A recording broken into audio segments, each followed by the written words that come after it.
பர்த்தா 33வது நாமம் பர்த்தா அப்படின்னு நாமம் கொடுக்கிறார். ரொம்ப காமனான பேர் தான் பர்த்தா அப்படிங்கிறது.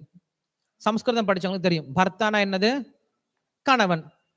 அதே அதே ஆப்போசிட் வேர்டு என்னது? பாரியா அப்படின்னு பேர் இருக்கு. மனைவிக்கு பாரியா அப்படின்னு பேர் இருக்கு.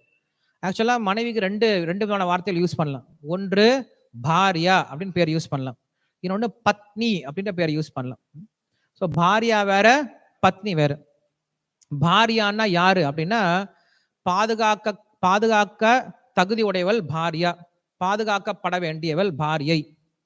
பத்னி அப்படின்னா தர்ம பத்னின்னு சொல்லி சொல்லுவோம். எப்பயுமே தர்ம பாரியான்னு யாரும் சொல்ல மாட்டாங்க, தர்ம பத்னின்னு சொல்லி சொல்லுவோம். தர்ம பத்னின்னா என்ன?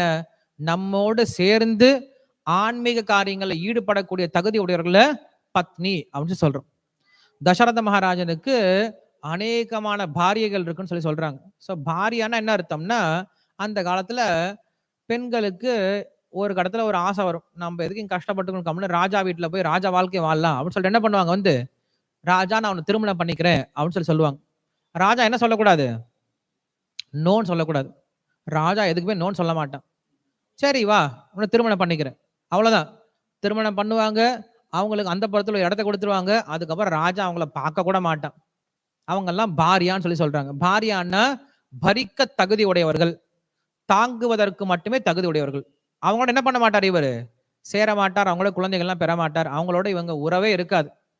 வெறும் பாதுகாத்து ஒரு அந்த புறத்தில் நிறைய பேர் இருக்காங்க. இவங்களை என்ன பண்றோம், அந்த 100 101 வச்சு பாதுகாத்துட்டு இருக்கு, வச்சு மேய்ச்சிட்டு இருக்கு, அவ்வளவுதான். சரி, உங்களுக்கு பேர் பாரியா. அதனால நம்ம இன்னைக்கு என்ன பண்ணக்கூடாது, நம்ம ஒய்ஃபை பாரியான்னு பேர் வச்சிடக்கூடாது. இல்ல ஒய்ஃபும் பாரியாவா இருக்கக்கூடாது இல்லையா? வெறும் பாரமா நம்ம பாதுகாக்கக்கூடிய ஒரு நபரா மட்டும் இருந்துடக்கூடாது. அவங்க எப்படி இருக்கணும்? பத்னிகளா இருக்கணும். பத்னினா தர்ம பத்னி, நம்மோட சேர்ந்து ஆன்மீக காரியங்களில் ஈடுபட்டு ஆன்மீகத்தில் நம்மையும் முன்னேற்றக்கூடியவர்களா இருக்கக்கூடியவங்க பத்னின்னு சொல்லி சொல்றோம். அதனால ஒய்ஃபை கூப்பிடும் போது எப்படி கூப்பிடுறீங்கன்றது ரொம்ப முக்கியம். நீங்க யாரையாவது பாரியான்னு கூப்பிடுறீங்களா என்ன அர்த்தம்? ஏதோ சுமையா சுமந்துட்டு இருக்கீங்க அப்படின்னு அர்த்தம் இல்லையா? பத்னின்னு கூப்பிட்டீங்க அப்படின்னா உங்களுக்கு உதவிகரமா உங்களோட சேர்ந்து என்ன பண்றாங்க, அவங்களும் சேவை பண்ணிட்டு இருக்காங்க அப்படின்னு அர்த்தம். இதெல்லாம் நிறைய பேருக்கு தெரியாது. வேணா அப்படி கூப்பிட்டுக்கோங்க, யாரை எப்படி கூப்பிடணும் அப்படி கூப்பிட்டுக்கோங்க.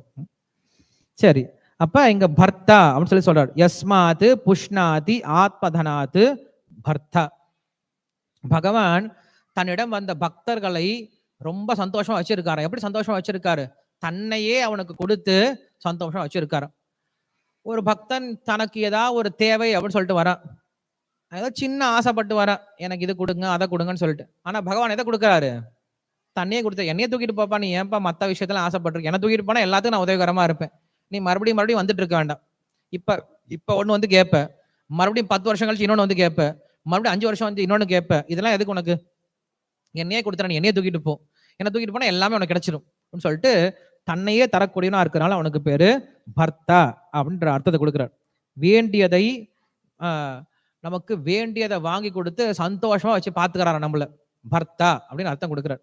அப்படின்னு அர்த்தம், இந்த உலகத்துல பல ஆத்மாக்கள் என்ன பண்றாரு, அவர் வெறும் ஏதோ பாதுகாத்துட்டு இருக்காரு, அவருக்கு பிரயோஜனம் கிடையாது. எத்தனை ஆத்மாக்கள் இருக்கு, அந்த ஆத்மாக்கள் எல்லாத்தையும் பாதுகாக்கிறார். திருப்பி ஏதாவது எதிர்பார்த்தாருன்னா அவங்க கிட்ட இருந்து ஒண்ணுமே கிடைக்காது. நிறைய பேர் இதுக்கு என்ன பண்றாங்க, பகவான் இல்லைன்னு வேற சொல்லிக்கிறாங்க. எல்லாம் பகவான் கிட்டே வாங்கிக்கிட்டு கடைசியில பகவானே இல்லை, பகவானே இல்லை, பகவானே இல்லை. சரி, நீயாடா உற்பத்தி பண்ண? கிடையாது, எல்லாம் இல்லை, நானே பகவான்ட்டு அதை வேற சொல்லிக்கிறாங்க. ஒரு கம்பெனியில் என்ன பண்றாருன்னா, ஒரு ஓனர் என்ன பண்றாருன்னா, ரொம்ப கருணைப்பட்டு ஒரு 10 பேர் என்ன பண்றாரு, வேலைக்கு சேர்த்துட்டார். வேலைக்கு சேர்ந்தவங்க என்ன பண்ணாங்க, வேலை சேர்ந்துட்டு நல்லா காசு வாங்கிட்டு பெரிய பெரிய வீடெல்லாம் கட்டிக்கிட்டு நல்லா கொளுத்து போய் ஒரு 10 வருஷத்துக்கு அப்புறம் சண்டை போட ஆரம்பிச்சிட்டாங்க. இந்த கம்பெனி எங்களுக்கு தான் சொந்தம், கம்பெனிக்கு சொந்த ஓனர்ஸ் கிடையாது, இது பொதுமயமாக்கப்பட வேண்டும், இது எங்களுக்கு சொந்தமானது, ஓனர் அப்படின்னு யாரும் கிடையாது, நம்ம தான் ஓனர், நம்ம தான் வேலை பண்றோம், நம்ம தான் ஓனர்ஸ் அப்படின்னு பேச ஆரம்பிச்சாங்கன்னா இதை முட்டாள்தனம் இல்லையா? இன்னைக்கு இந்த முட்டாள்தனம் தான் பண்ணிட்டு இருக்கோம். அப்படி கிடையாது. ஸோ அப்ப என்ன பண்ணும், கம்பெனி கிட்டோடைய பொருளையே வாங்கிட்டு அந்த ஓனரே எப்படி ஒருத்தன் திரஸ்கரிக்கிறானோ, நிராகரிக்கிறானோ, அது போல இந்த உலகத்துல நிறைய ஆத்மாக்கள் என்ன பண்றாங்க, பகவானிடம் இருந்து எல்லாத்தையும் பெற்றுக்கொண்டு அவரே என்ன பண்றாங்க, எல்லாரும் இல்லைன்னு சொல்லி நிராகரிக்கிறாங்க. ஸோ அப்படிப்பட்டவரும் என்ன பண்றாரு, பகவான் பாதுகாக்கக்கூடியவரா இருக்கனால அவனுக்கு பேரு பர்த்தா அப்படின்னு சொல்லி சொல்றாரு. பதிம் விஸ்வஸ்ய ஆத்மேஸ்வரம் அப்படின்னு சொல்லி சொல்றாரு.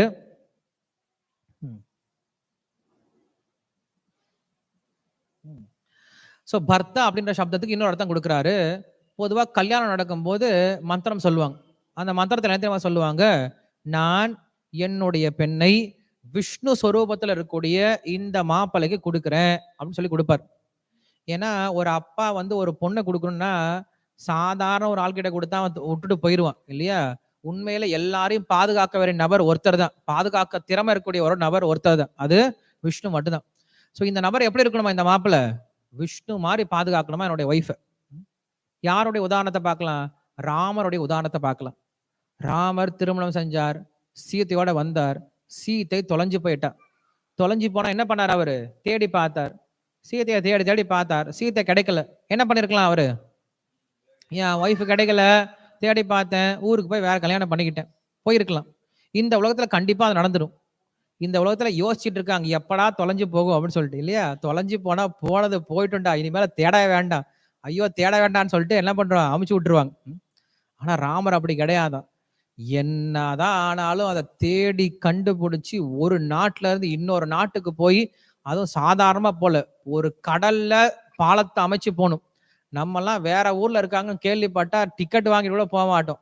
அதை கூட்டது டிக்கெட்லாம் வாங்கிட்டு போகணுமா, வந்தா வரட்டும் போ சொல்லிட்டு விட்டுருவோம். நமக்கு அந்த அளவுக்கு தான் பாசம் இருக்கு. ஆனா ராமர் என்ன பண்றாருன்னா, ஒரு சமுத்திரத்துல பாலத்தை போட்டு அங்க போய் ஒரு பெரிய குளத்தையே, ஒரு பெரிய போரையே செஞ்சு என்ன பண்றாரு? அழிச்சு தன்னுடைய மனைவி என்ன பண்றாரு? சேர்த்துக்கிட்டார். ஏன்னா அவ்வளவு அவளுக்கு பொறுப்பு இருக்கு, தன்னுடைய மனைவியை பாதுகாக்கணும் அப்படின்ற பொறுப்பு இருக்கு. அது போல என்ன பண்றாரு பகவான்? இந்த உலகத்தை அப்படி பாதுகாக்கக்கூடியவர். அதனால அவருக்கு பேரு பர்த்தா அப்படின்னு சொல்லி சொல்றாரு. கதிர் பர்த்தா பிரபு சாட்சி நிவாச சரணம் சுகுருத்து பிரபவ பிரளயஸ்தானம் நிதானம் பீஜம் அவ்வியம் அப்படின்னு சொல்லிட்டு கிருஷ்ணர் பகவத்ல சொல்றது உண்டு. பர்த்தா போக்தா மகேஸ்வரா அப்படின்ட்டு இந்த பர்த்தா அப்படின்ற விஷயமானது நிறைய இடத்துல சொல்லப்படுது. சோ பர்த்தா பாரியா ரெண்டு அர்த்தம் இருக்கு. ரெண்டு சொன்னோம் இல்லையா? பர்த்தான்னா யாரோ ஒருவன் தன்னோட சுமையை மனைவி கிட்ட விட்டு கொடுத்துறான்னா அவனுக்கு பேரு பர்த்தா. பாரியா அப்படின்னா தன்னோட சுமை என்ன பண்ணிட்டா? அவ கணவன் கிட்ட விட்டு கொடுத்துட்டா. கணவன் என்ன நினைக்கிறான்? வீட்டுடைய பொறுப்பை என்ன பண்ணிட்டான்? மனைவி கிட்ட கொடுத்துட்டான். வீட்டினுடைய சுமையை அவ தாங்குற. நான் சமைக்க பத்தி யோசிக்க தேவையில்லை, குழந்தைகளை பத்தி யோசிக்க தேவையில்லை, வீட்டை சரியா வச்சிருக்கணும், துணியை பத்தி யோசிக்க தேவையில்லை. இந்த எல்லா சுமையும் யார்கிட்ட கொடுத்துட்டான்? மனைவி கிட்ட கொடுத்துட்டான். அப்படி கொடுத்த அவளுக்கு பேரு பாரியா. அதே போல ஒரு பெண் என்ன பண்றா அப்படின்னா, தன்னுடைய சுமையெல்லாம் யார்கிட்ட கொடுத்துட்டாங்க? கணவன் கிட்ட கொடுத்துட்டாங்க. நம்ம இனிமேல வெளில போகணும் அப்படின்ற அவசியம் கிடையாது, சம்பாதிக்கணும் அப்படின்ற அவசியம் கிடையாது, நம்மளை இனிமேல பாதுகாக்கக்கூடிய கடமை யாருக்கு இருக்கு? என்னுடைய கணவனுக்கு தான் இருக்கு அப்படின்னு சொல்லி கொடுத்துட்டார். ஒரு டீச்சர் வந்து ஸ்டூடெண்ட்ஸ் கிட்ட கேட்கிறார், நீங்க என்ன ஆகணும் அப்படின்னு கேட்கிறார். ஒருத்தன் சொல்றான், அரவிந்த் சொல்றான், நான் டாக்டர் ஆகணும். இன்னொருத்த சொல்றான், நான் வந்து இன்ஜினியர் ஆகணும் அப்படின்னு சொல்லி சொல்றான். இன்னொருத்த சொல்றான், நான் வந்து பெரிய பில்லியனர் ஆகணும் அப்படின்னு சொல்லி சொல்றான். அங்க இருக்கக்கூடிய ஒரு பெண் கிட்ட கேட்கிறேன், லக்ஷ்மி நீ என்ன ஆகணும்? நான் அந்த பில்லியனுடைய மனைவி ஆகணும் அப்படின்னு சொல்லி சொல்றேன். ரொம்ப ஈஸியான வேலை, நீ காசு சம்பாரிச்சு போய் நான் மனைவியா இருந்துட்டு எல்லாத்தையும் நான் எடுத்துக்க போறேன் இல்லையா? சோ அப்படி இங்க பர்த்தா பாரியா அப்படின்னா ஒருத்தருக்கு ஒருத்தர் என்ன பண்ணும்? தாங்கக்கூடியவர்களா இருக்கணுமா. அதனால எனக்கு பேரு பர்த்தா அப்படிங்கிற வார்த்தையை சொல்றார்.